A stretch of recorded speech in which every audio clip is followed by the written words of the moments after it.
Welcome friends to another bout of what's quite possibly psychosis, and I'm not kidding. One of these, beautiful thing, a really heavy duty looking beast of an aircraft, and it's in pretty good nick, and I am saying to myself, I don't know that you can take this apart and make it and possibly make a hash of it. Good job I got another one. This one was a bit of a shambles, got this second hand. Well, I got both second hand obviously, over time, and this one was a bit of a write-off, sort of. That's okay, the header, the front of the header, but the back's a bit of a mess. The bag's all been repinned several times. I'm pretty sure all the bits are there. So I'm going to make this one, and I'm going to do it in slightly odd colours, based on a model in what might have been the Hendon Air Museum, a big model, probably something like 1/5, and it was just kind of a browny grey colour with a pale blue underside. And this has sort of hints of it, doesn't it? Let's go for that version. There are hints of it. I know it's the way that kind of strange warped hexagonal pattern showing up, but it is a dark menace about it, and I want to capture that. It did have a yellow rudder, I seem to remember. I might have a notebook with notes in from when I was a teen. Was it in the back of a book? Anyway, let's take it apart and have a look at the bits. Looks like it's all there. It's really nice to just see such an old model and simple model laid out pretty much as it comes.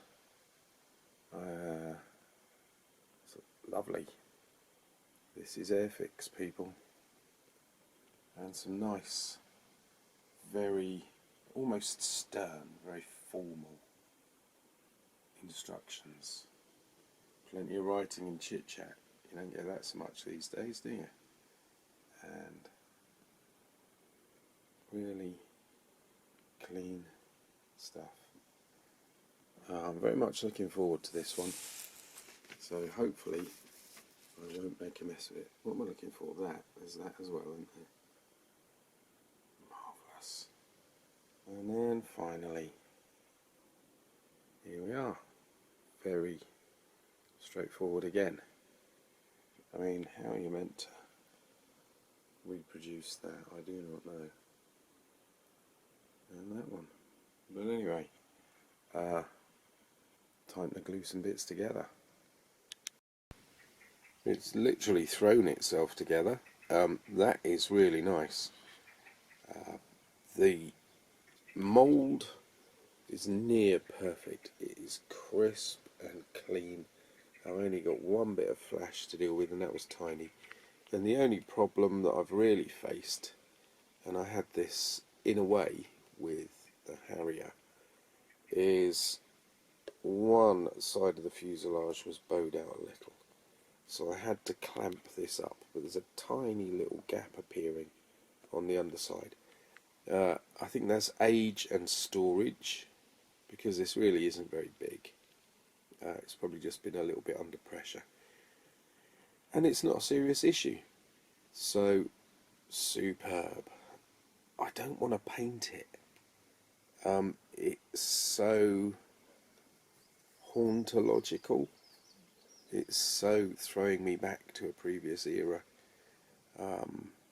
Not nostalgia, but actual experiencing moments from my previous world, but I'm going to, because it's such a good airplane, it deserves it. There seem to be quite a few of these out there that are still in their bag with the header, as if people didn't like them.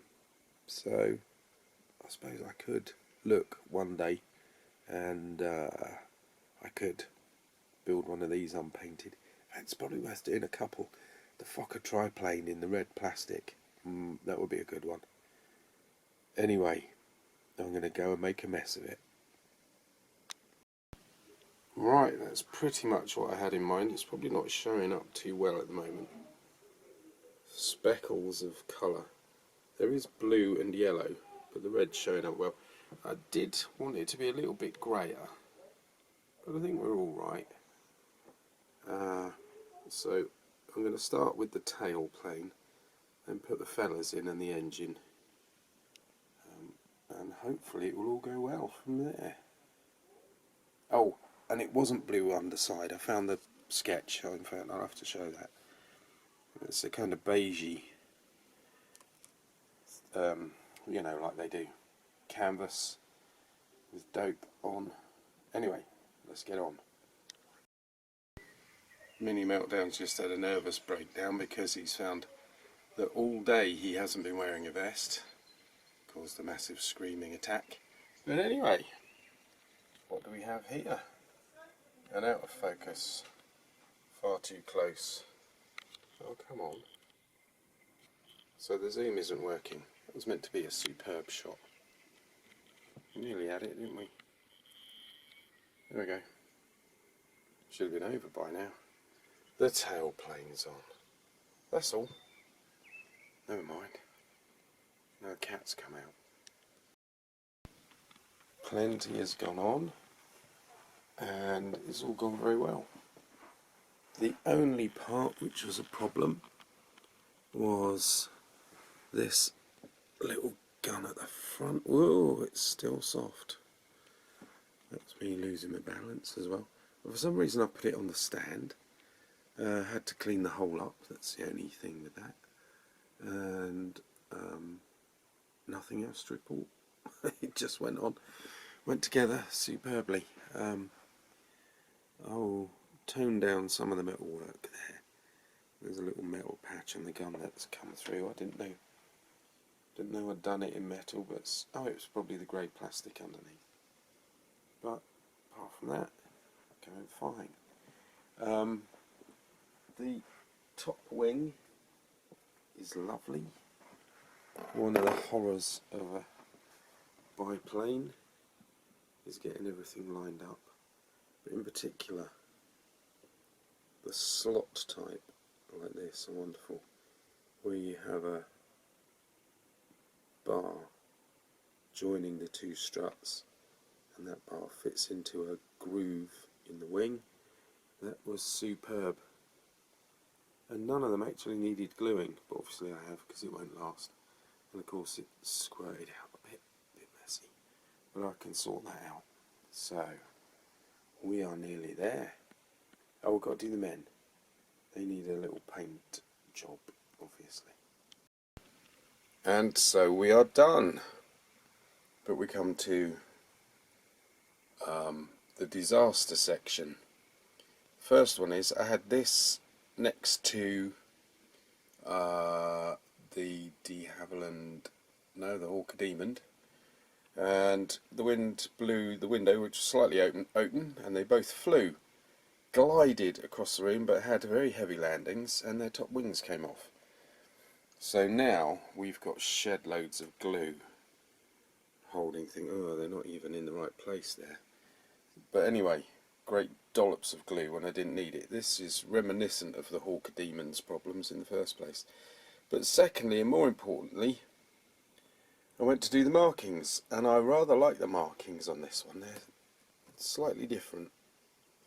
Long, slender crosses and things like that. So I got myself a small red plate so that everything would show up. And they are so old they disintegrated. That is a fairly average state of affairs. And look, and really anything with white on it, which is all of it except the sort of registration number, but that won't lie flat, and that is peeling off, and I've put some fix on it already, and you can see the state of that cross. That's made up of I don't know how many parts, and that one too. They literally just turned to powder. What was interesting is you knew it was going to happen because a layer of glaze came off the top, and then floated around on the surface of the water. And I thought, oh, that doesn't look good. So I'm going to have to go on the internet, basically. I think they reissued. Didn't Airfix reissue this? But anyway, this will have to do for now. Look at the state of that one. At least it's in the right place. This one, weirdly, was gliding this way, and this top end is completely fractured from the main part, and it kept swaying that way. And I'd come back about 10 minutes later thinking it's all done, and there it was, twisted, which is why I've ended up with it riding up over the wing. It's completely in the wrong place. So it will need a repaint, and it will need new markings. I haven't got any on the underside because I had to cannibalise them, as you saw from that one a moment ago in the little plate. But anyway, there it is, kind of how I imagined it. I'm going to search for that little drawing, and one day I'll show you. I think it's in the back of a book about aircraft. Trouble is, I've got quite a few books about aircraft, particularly First World War ones, Great War ones. But anyway, there it is. From a distance, it looks just as I wanted it. Get too close and it is dismal, for obvious reasons. But a very, very powerful looking aircraft. There is one other little thing I would niggle about, and it's the position of the propellers, because they are perfectly horizontal, which is very boring. I haven't glued them. I just pushed it all together, and it's so tight I can't turn them without breaking it off. So, but that's me. I can definitely lay the blame on me. I should have thought that through. But here we are with a really superb model, and a absolute step back in time in many ways and many respects. But this is the problem of buying very, very old, antique, possibly, models. I've had too many of these events happen now, so I'm a little bit wary. But it is a really menacing looking aircraft, and I've almost got the finish how I wanted it. Once I'd done it, I realised, I don't know if I said this earlier, there should have been a little bit more grey in the brown, and there should have been a few more grey and beigey, almost white spots. Blue, grey and white spots. Well, blue, grey and beige. But apart from that, we're there. So if I do a repaint, I'll try and remember that and put the spots back in.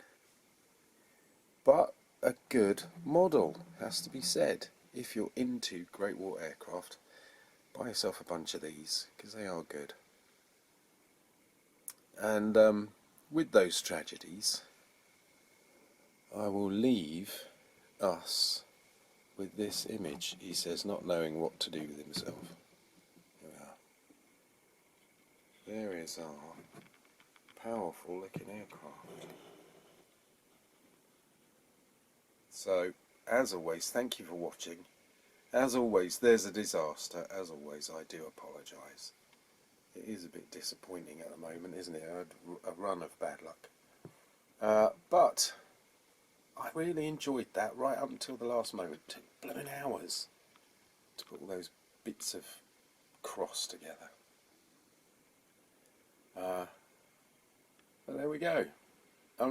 As I've said before, if you're a newcomer, I'm not going to do the wires because I'm probably too old and too shaky. My eyes are too bad, actually, just thinking about it. But I have a kind of niggle with that, and I might do a little program about it. So no wires, just the model as it is, because that's what we're all about. And then a repair job another day. That repair job box is getting a bit too full. But anyway, thank you for watching. See you again soon.